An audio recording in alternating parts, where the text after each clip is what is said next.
speaker for the day, Mr. Thomas Lemire. Thomas is a powerful voice for service, resilience, and impact transformation.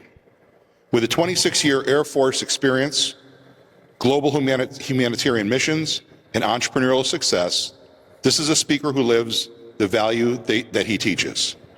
Thomas is a high-energy speaker with a knack for inspiring others. His extensive global experience enriches his ability to connect with diverse audiences, offering unique insights and motivation. Thomas is a bold visionary, and it is my pleasure to introduce him today. Thank you. Thanks, Chris. Appreciate it. Thank you. Is it better with the mic or without the mic? What do you think? Without? All right. Is that cool? All right. Well, thanks for having me. This is a real treat being here. I grew up in this town, and I live in West Palm Beach now, so it's basically paradise every day, and palm trees and the beach and sun. And I came up here, and I was just like, you kidding me? It's freezing up here. I don't have any warm clothes, so I was like walking around in my shorts like, I forgot about this. But I love being here. Thanks for having me. This is really great. Today, we're going to talk about being rooted in faith and growing in hope and inspiring the young minds that you guys teach every day, not just in academics, but in just life as well. And one of my main things that I hope I get to bring to you is either some sort of impact or inspiration or transformation that you can bring to these kids and to yourself, really. So we're rooted in faith, growing in hope. Life is going to hand us challenges, not scripts. Every obstacle you encounter is actually a setup for an opportunity that you haven't seen yet. That's me crawling through a pit of adversity to get to a better place. So let me ask you this. Anybody in here ever deal with something like your back's always against the wall, you don't have any support, some kind of nonsense? You don't have to raise your hand, but just go back in time to a think where, man, how can I do something better? How can I get there? How can I get some support? Well, it's the same thing. And today, I'm going to share 3 personal stories of my own journey that all have a message. The first message is humility. The second message is answering God's call and answering a call that you have. And the third story is very personal to me. I've never talked about it before. I'm going to talk about it with you here today. And it's about letting go of control and letting God just take over. Rooted in faith, being grown in hope, is meaning faith, hope, and forming a whole new people. This story starts when I joined the Air Force in 1998. So let me ask you, who has ever been 17 years old in here and thought they knew everything? And their parents were just like, oh no, I'm going to do whatever I want. I'm going to go out with my friends. I just want to be popular. And they didn't know anything. Well, same thing right here. And I gave my parents hell. I love them to death, but I just gave them hell my whole teenage years. And in that, I knew I needed some discipline and some guidance, so I joined the Air Force. So September 23rd, 1998, I joined the Air Force. And the first thing that happened was after basic training, I was in tech school, and I'm learning about aircraft avionics, and I'm doing some good things. But I still had this 18, 17-year-old mindset. Like, I can do whatever I want. They're not going to do anything. I'm not going to get caught doing anything. I had some friends that were always going to the base exchange. The BX is the store that's on the base. And they were stealing all sorts of stuff, and I thought it was cool because I was stupid and 18. I was like, oh, yeah, I want to try it. I wasn't very good at it. I was one and done, got busted. They called me out real quick. And it's the first time I've ever tried it. It's the last time I ever tried it, because what happens when you become an adult and you're out of this teenage mind, and especially in the military, they call you out and you either go do a court-martial or you see your commander for an Article 15. The Article 15 is the punishment that he puts on you. Mine was just go retrain in a little correctional facility for 30 days, and they basically rebuild you into a better airman. I chose to do that. Well, through that process, the first message is humility. You have to start learning humility and leaning on people that are better than you, who have been in a leadership position, and know that you need help. Instead of being like, I got this, I know everything. No, very young age, I got busted and had to figure these things out. So after that, I went from Mississippi, that's where my training was, to New Jersey, and I lived there for a long time. And I'm at the Air Force Base doing really good things after this experience of being busted and being like having to ask for help and having to ask for humility. Well, this happened, and that's me when I'm 20. Who knows what's in that blender? Some kind of jungle juice. I'm smoking cigarettes. I'm in the dorm, but I'm also in special ops. I'm also doing really amazing things for this country, but I'm over here just like a dumb, look at that. You know what I mean? So he's 20 years old, underage drinking, who knows? Well, in this same mindset, I got back to a comfort zone and the humility kind of went away. I was like, I'm doing good things. My bags are packed on the side that you don't see for a 30-day deployment at any time. And I'm over there not really caring. Well, that night, me and my friends were out and we vandalized the car for some stupid reason because we're just idiots. Well, we got arrested. So the cops found us, we got arrested.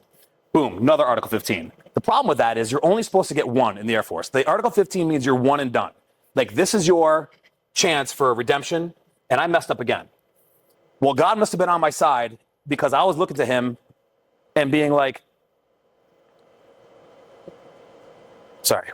Oh my God, help me. So who's ever been in here and all the time, you know, maybe you're not having a daily conversation with them, but something happens and we're like, oh my God, we gotta, please help me. He must have, because he gave me another chance because my second commander did not see the first Article 15. They gave me another chance. And he called me in his office and was like, you have two? He couldn't believe it. He was like, you slipped past me? I'm like, I became, after that second one, the best airman this whole Air Force has ever seen. My leaders were behind me. I was at work 18 hours a day. It was crazy, weekends, and I was able to make it through. So through that, humility opened the door. So when I was able to ask for help and ask for humility and be like, I need to be a better airman for this country through the leaders that have already done it before, it became correction became connection. I was able to connect on a level because I had to go through some adversity. And then I was able to serve like Christ. Learn through true leadership, and it means serving others. You're going to hear a lot in this speech today. Service to others, there's no higher calling. And there's many examples of it. And this is what happened. 26 years later, humility opened growth. And that's me in my retirement last November. And I was able to make it there because of these couple lessons that I had to learn at a very young age. And then just become this better leader over and over. And 100 times I fell back into a comfort zone. But it's always about leaning on that second chance and persevering. From punishment to purpose. What started as the worst moment of my young life became a foundation of 26 years of meaningful service. The punishment that I deserved became the purpose I discovered.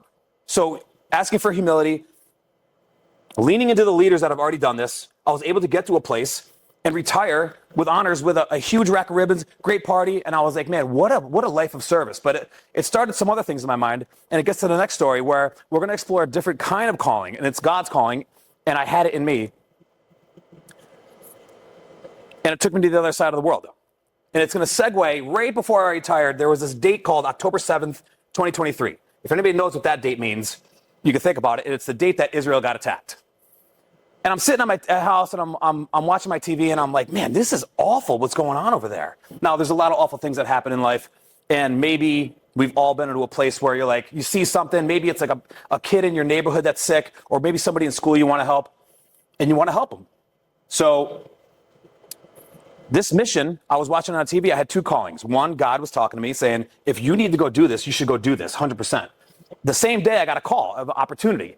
A friend of mine that we went over with, he said, Tom, I'm on a humanitarian mission. I'm going to bring some supplies over there. Do you want to go? Without hesitation, I said yes. So God's calling is going to be not always convenient. It's not always going to be comfortable. And most of the time, it's not going to be either one of those. And a lot of times, you're going to get a lot of criticism from a lot of people when you're trying to do something better than yourself. So Thanksgiving Day, that's me in Tel Aviv right there. So faith moved to action. Criticism couldn't stop my calling either, meaning I didn't say a word to anybody.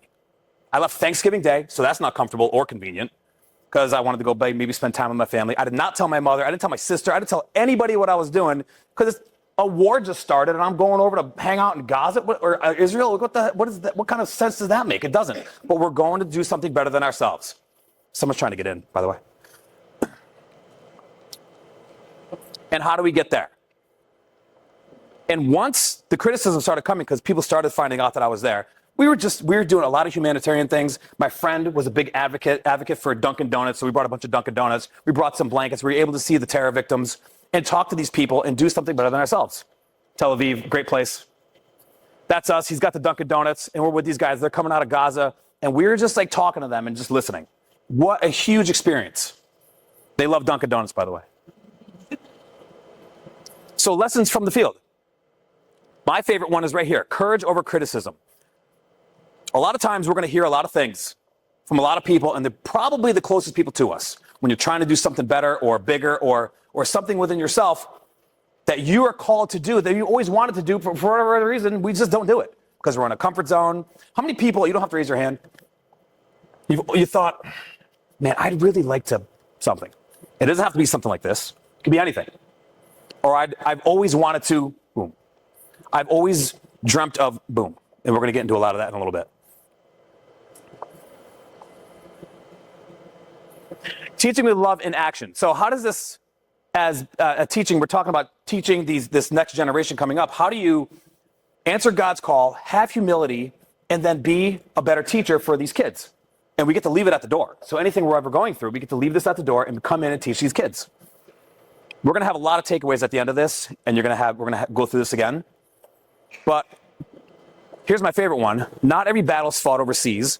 Sometimes the hardest struggles happens in the privacy of your homes. Not only in the privacy of your homes, but the prison you have in your brain and in your heart, because we can't do something because we just hold ourselves back. Because of something that was put on you, because of somebody did something, because of all of this. And it just holds us back from approaching our dreams and our goals and everything we've always wanted to do in our lives.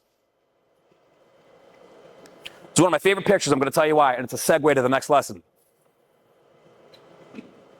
Returning from Israel, I went through a lot of experiences over there, and one of them was seeing a lot of these kids that their parents were died during the attack. This woman, her name is Shlomit, and she started an organization to take all these kids. It didn't matter where they were from or what their background was or what was their religion. She didn't care. She was able to bring these kids and start an organization to make sure they were taken care of. That moved me to like the moon. And I was like, oh my God, this is amazing. And she embodied the love in action. So any type of action, any type of faith or love that you have and you're not taking action on it is just a bunch of talk. We're not doing anything. We have to take steps to that goal or that love or that anything that you have. Her love in action through tireless work with children who lost their parents, and it put a nurture and guided, it ignited a powerful realization in me. And the realization is this. Those are my two nieces right there who are perfect. They're a little younger right here, but they're still perfect. And wrestling with the unanswered. So the dreams journey is the last lesson, the last story, and the one that's so personal to me that I've never talked about before in public like this, is that my dream, no matter how small it might seem to everybody here, maybe, is just to be a husband and a father. That's all I've ever wanted to do. So for whatever reason, I just turned 45 and I haven't been there yet. Okay, that's fine. So coming out of Israel, that whole ignition with the kids and the organization, I was like, okay, I was talking to some friends and they were like, why don't we go and find out, like, I'm getting a little older, so let's go test if I'm healthy to procreate and make my own kids. I was like, man, what a great idea. So I go to the urologist, we're hanging out, and he goes, here's the process. All right, good, you're 45, it took a lot of blood. You seem pretty healthy, this should be fine. We're gonna need a sperm sample to make sure everything's squared away. Good, so I do that. A couple days later, I'm going to the gym, and I'm sitting in my truck. I remember this happened like not too long ago. And they call me, and I'm thinking, I'm like, me, I'm 45, maybe it'll come back a little low because we're getting a little older now. I was not ready for the, Mr. Lemire, we regret to inform you, you're at 0. You can't do this. And I was like,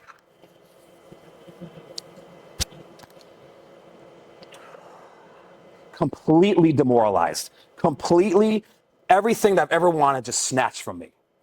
So I'm in my truck, I start crying. I went right to like the worst possible scenario. Like, this will never happen. Well, that's not a good mindset.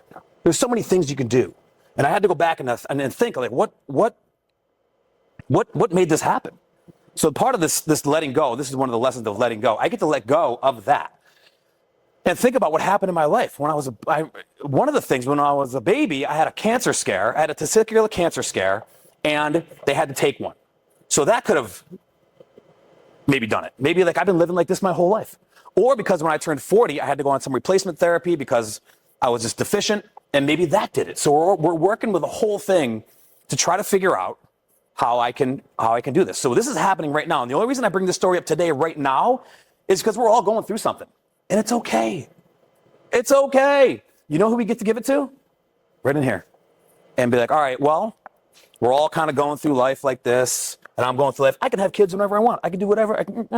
Nope. God says we're going to put a wall right in front of you, and this is my terms, not yours. So he put a wall in front of me, and I'm looking at this thing like, are you kidding me?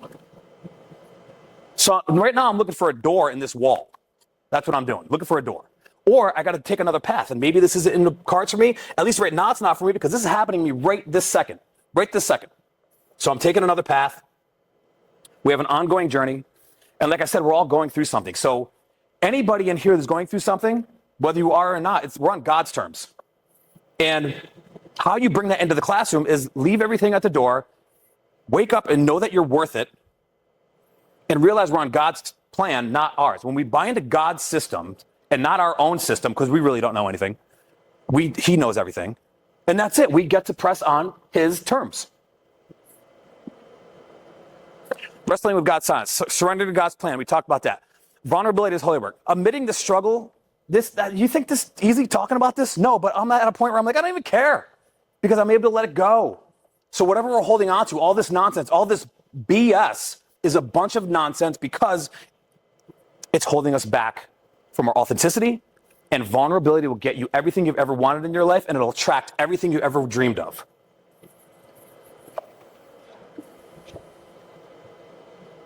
What is God teaching us? Surrender to God's plan. We spoke about that. Vulnerability is strength, and it's a leadership trait as well. When you show up into the classroom or in your life or with your kids or whatever you have, your family, your loved ones, if you can be vulnerable to them, they will listen. And the ones that listen either resonate or want to be helped, and anybody that pushes you away is hurt, and hurt people. And we can kind of just be like, you know what, we're going to just stick away from this for a little while and let them go on their own journey. And we get to live in abundance, in prosperity.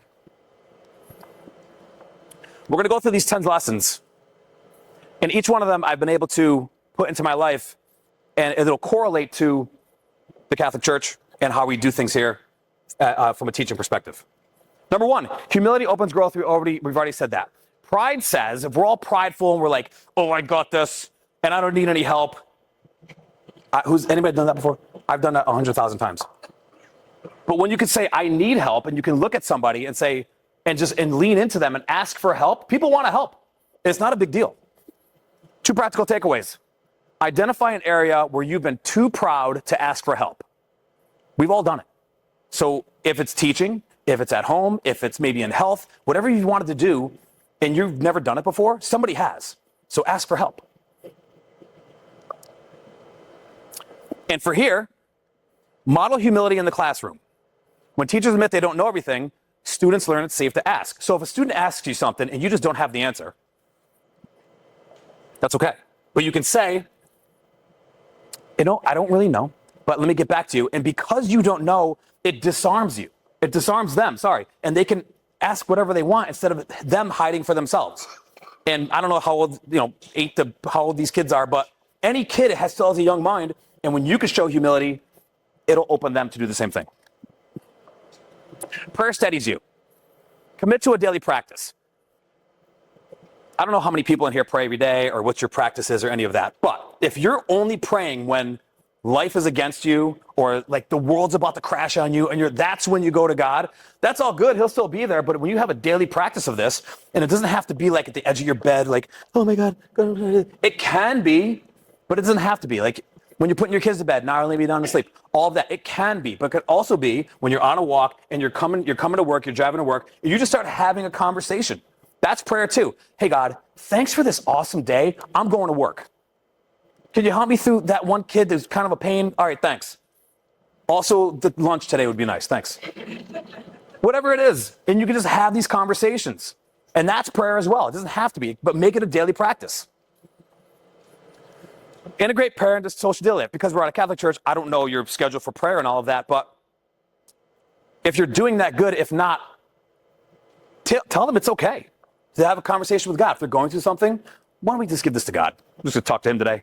Jesus, God, the Holy Spirit, all the same. Serve others. There is no higher calling than serving somebody, especially when it's your darkest hour. Transformation happens when we stop obsessing over our own problems and start addressing somebody else's. And when you can take action on that, That's where all the good stuff is. This one right here, she was, we got to talk to her in Israel. She had to watch her daughter get kidnapped. And then the horrifying story, she got her back, but going through that process and listening to this woman, I was just like, we don't have any problems. I don't have, nothing is wrong. But we get to help and I get to listen. And a lot of the times when you're doing that, 9 times out of 10, all you have to do is listen and then do this. A lot of people don't need your unwarranted opinion. Sometimes if it's asked for good, then it's warranted. But listening is 90% of life. Just going through and helping somebody, just listen to what they have going on and be active about it with generosity and a genuine care. Practical takeaway here, identify one small way you can serve somebody this week. It could be anything. It could be one of the kids in your class. It could be a family member, a loved one, anybody, somebody on the street. Any way that you think you can help somebody out, volunteering or whatever, and just offer a listening ear, it'll make a difference for somebody's life, and you don't even know that it's happening. Like, it might feel good for you, but it's really going to help them.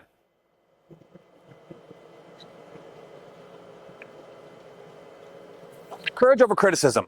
This one holds us back in life, and it's not even close. Like the life that maybe you once lived, people judge you on, or criticism that people are going to give you because you're trying to do something, or the way you teach, or the way you do anything from an authentic place, if they're on you, we don't have time for that. I posted this picture right here because the criticism I got for that picture, that was me. Right here. We're right about to go into Gaza, and I don't know, somebody saw that and was like, what the f are you doing?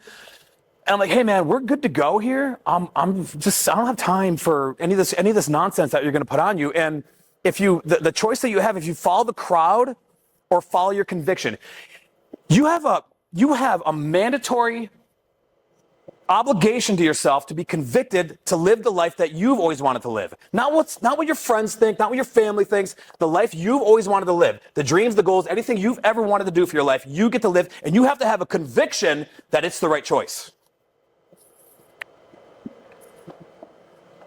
Stop and live for the audience of one. That one is yourself. And you're going to see people come in and out, and it can be hard. Hard is usually right. But we all get in a comfort zone. We all lived a certain way. I've always done it like this. Start stepping out out of your box if we're in one, and we get to do something bigger and something better. Practical takeaway. Identify an area of your life where you're holding back due to fear or criticism or rejection. Huge. That is going to stop you every time until you battle it. We get to get out of our own ways. We get to be better. We get to grow and live life in abundance and not scarcity. And if the goal is from here to that wall or over here, and you're like, man, that is so far away. This isn't far away. You can just be like, okay, we're going to do this today. And then this. And next thing you know, you're over there and you're like, wow, look where I started. And for educators, like you all in here, teach students to choose what's right over popular. You're going to see a lot of the kids like following like the popular crowd, and they're kind of doing some, you're like, what are you doing? That's not you. Follow what you think is right. For kids, it's way harder. I remember going through this myself, and you start to hear this, and you're like, But as educators and as the authority, try to guide them in the right direction.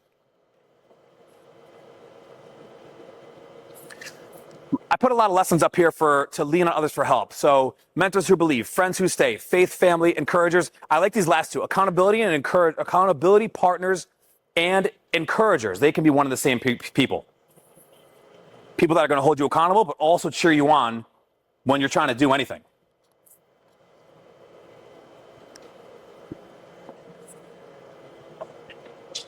No one makes it alone. The lone wolf will get beat every time by a team or people who are being helped. Identify one person in your life who embodies the roles of something mentioned above. My favorite, accountability and encouragement.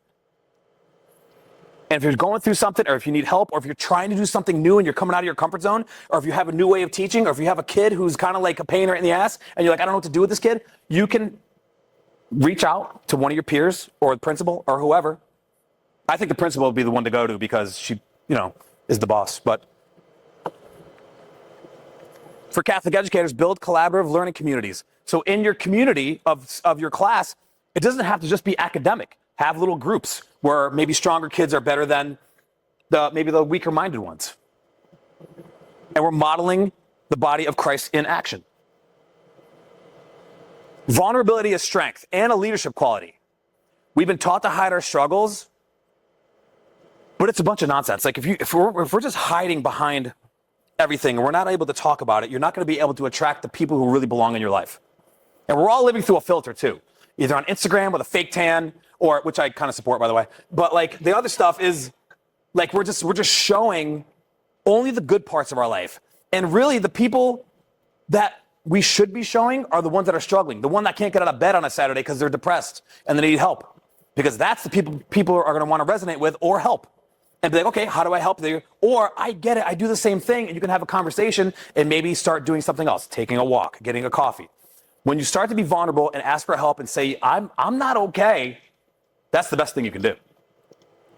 Practical takeaway, consider one area of your life where you've been holding back, perhaps out of fear or shame, and go to a friend or family or a member. If you don't have a lot of friends, that's okay. There's got to be somebody you can go to, a priest, a therapist, and just start growing in a vulnerability, love and vulnerability.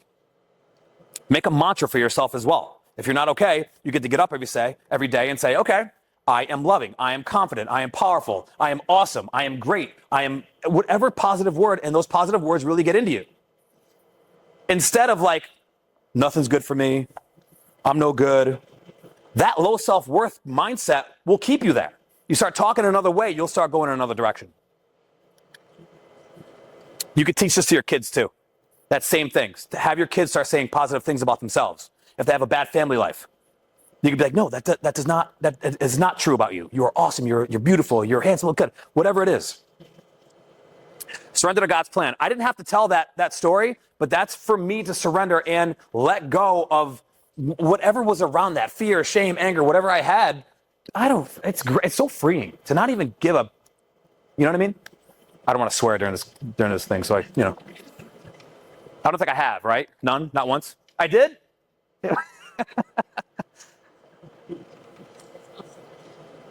Practical takeaway from surrendering to God's plan. Identify one area in your life where you're currently striving for control. And you're going to know you're in control because you're going to be pent up with frustration and everything, being like, I can't believe this is happening, instead of just being like, it's okay. And when you get to let it go, you can still make things happen how you want, but you can let go of control if it's not exactly from a perfectionism standpoint. Acknowledge your feelings. Writing down things is good. And practice surrendering. Make it a daily practice. And make it like little things. Things aren't going to end up perfect. Like, all right, well, you think this speech has ended up perfect how I did it 10,000 times? No, it's way different. But that's all good. The message is there. And for you educators out there, help students trust God's timing and plan. So when they're going through this, and again, it's going to be harder for kids, but be like, hey, just trust in the Lord, trust in each other, and trust in love and vulnerability and confidence. And they'll get there. So persistence is key here. My commander gave me a second chance, but it was up to me to make something of it. I could have squandered that 100 times, and I did in my life, but we're all growing and learning every day, all the time. This does not stop. Perseverance. You think I could not get to 26 years deployments in whatever I was doing without persevering to get through some sort of pain, to get to a purpose, for that to become my power because of perseverance. Keep doing the work. Keep showing up. And when new things show up, figure out a way to do that. And always give it to God. That's the whole thing. You're going to get a wall in your life. He's going to redirect you. Try to find a door to make it work or do something else. And don't waste your gifts. You all have them. You all have a voice. You all have a gift. Don't waste it and be on this hamster wheel of life just because, like, this is just what we do. Practical takeaway. Identify an area of your life where you've been given a second chance or where persistence is crucial. And consistency. You don't have to be the most talented one in the room. For sure I'm not. But I will be consistent, and I will show up to take action, and I will work at it all the time. And that'll outweigh talent every single time. for you guys, for the educators, teach students that setbacks are opportunities for growth. They are going to have obstacles in their life, and it's incumbent on you to teach them that they can be turned into opportunities. Like, okay, this is in your way, but you get to take this and make it this, and make it a positive thing. Positive reinforcement for kids is huge, and they're going to show up every time if they know they're getting positive reinforcement, and maybe a little award at the end. Hey, there's a jar of lollipops at the end if you can go do this, or whatever you guys got to do in the classroom. I don't know. Hope is active trust. Wishful thinking says, I hope everything works out, and you're freaking out, and you're like, oh my God, what are we going to do? And you're going crazy. That is wishful thinking, and it comes from fear. That's why a lot of times your prayers go unanswered. How many times have you prayed for something, and you're just like, well, nothing happened? All the time. It's because he's got a better plan, and we don't know anything.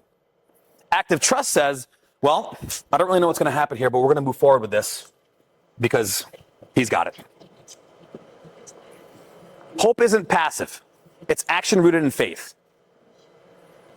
Action to a goal to serve others is the best thing you can do. Practical takeaway: identify a current challenge or desire where you're inclined to passively wait. If you passively wait and don't take action on anything you've ever wanted to do, you will stay here for the rest of your life. You will never do anything you've actually wanted to do, and next thing you know, it's 5 years down the road, and you're like, oh my God, I could have boom, boom, boom, boom, and I just sat here. I've done it too. There's a bunch of things that I started late or started whatever, but it doesn't matter. You get one life, you get one shot at this. So you can start anytime. The key is to don't quit and just start. If you start and quit, and then you start and then you quit and you start, that's just failing forward. And then one day, you only got to be right once or have it hit once. Practical takeaway: identify a current challenge or desire that you're inclined to passively wait. Anything that you really wanted to do, you know it in your heart, you know it in your soul. You all have something where you're like, one day. But that'll just keep you on the aisle of one. One day aisle. Well, you can make that tomorrow. You can make it today.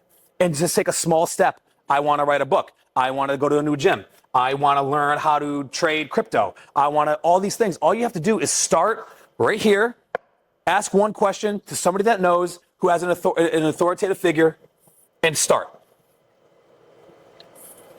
Instill hope that motivates action. Students learn to be agents of positive change, and we talked about that. So any sort of positive change that's going to be coming to them, maybe the schedule, and they're going to be like, oh my God, positive reinforcement will get you there with them. All right, we're almost done here. This is huge. Live to serve. I've said it 6,000 times in this thing. There is no higher calling than serving other people. This is what Christ did. He didn't come to be served. He came to serve. And now we're all here. We're rooted in faith. We're growing in hope. And a practical takeaway is reflect on how actively you can serve someone. You can serve somebody in your life today or moving forward. And just stick with them and stick with yourself. You can get there.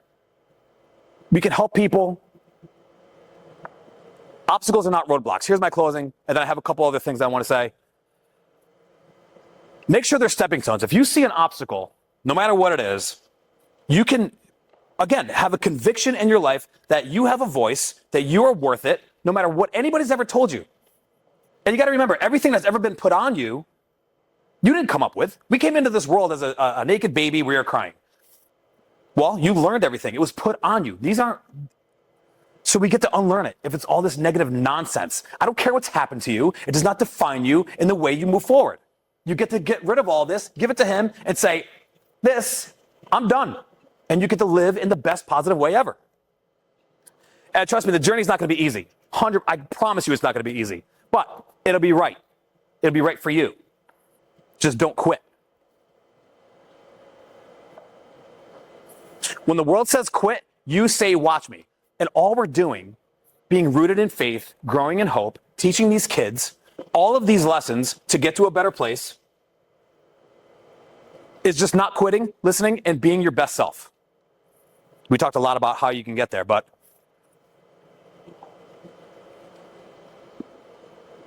through all of this growing, through all of this, through all of our lives, we have one judge, right? It's God.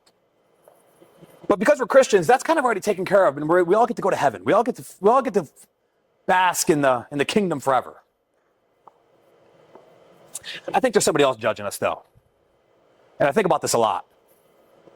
And we get to let a lot of this nonsense go that we always think about, because let's think about it. We're all going to die one day. It's just a reality of life. And in 100 years, no one's going to go visit our grave. No one's going to care. No one's going to nothing. We get one shot at this. Our soul has possessed this human form for a little bit of time, and we can do the best with it. After this, we're going to heaven. At least I am, for sure. And what does that look like? Well, it could be like the harps and the clouds, and we're doing all these things. Or, no matter what it looks like, maybe God brings it to you, you get a new body, all these things. Okay. So I think it goes like this, maybe like a story. You die, and you're like, oh my God, where am I? And you see through the mist, you see this guy standing there. He's got this big ark, and he's standing there. There's a huge golden gate. It's huge. And he's standing there, and you go up to him, and you're like, what is this place? Tom, this is the gates of heaven. You've made it. I'm Peter. I'm St. Peter. Pete, what's going on? You give him a hug. Thanks, man. Tom, you've made it really well. God wants to meet you. Oh, okay. Open up the door, and you go and you meet God. And he's there. And I'm hugging him. God. I don't know why he's huge, but he is. God. And he's like, Tom, what a great job you did. And before you get to go live in my kingdom forever and live in prosperity forever, there's one person I want you to meet.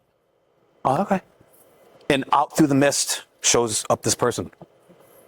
And he comes and he stands right in front of me and he goes, Tom, this is who I created you to be at your highest potential. And he's been watching you your whole life. And now you're looking at this guy and you're like, man, I have been coming after you my whole damn life. And he's going to be like, I know. I saw you there. I'd be like, I have been striving to become you my whole life. And he's going to say, Tom, I've seen everything you've done in life. I've seen the 1,000 times where you had to stumble and you tripped and you fell, and every obstacle and everything that's ever happened to you, that girl that cheated on you, she broke your heart, that job you didn't get, the time in the Air Force when you almost got kicked out, but you persevered, you got up, you kept getting up. You kept going, you kept helping people, you kept serving, you kept it going. Even on your worst days, your darkest days, you kept showing up. And that's why you're looking at an identical twin. That's who I'm going to be looking at. You kept showing up, Tom. You kept it going. You kept it going. You kept it going. You didn't quit until you did.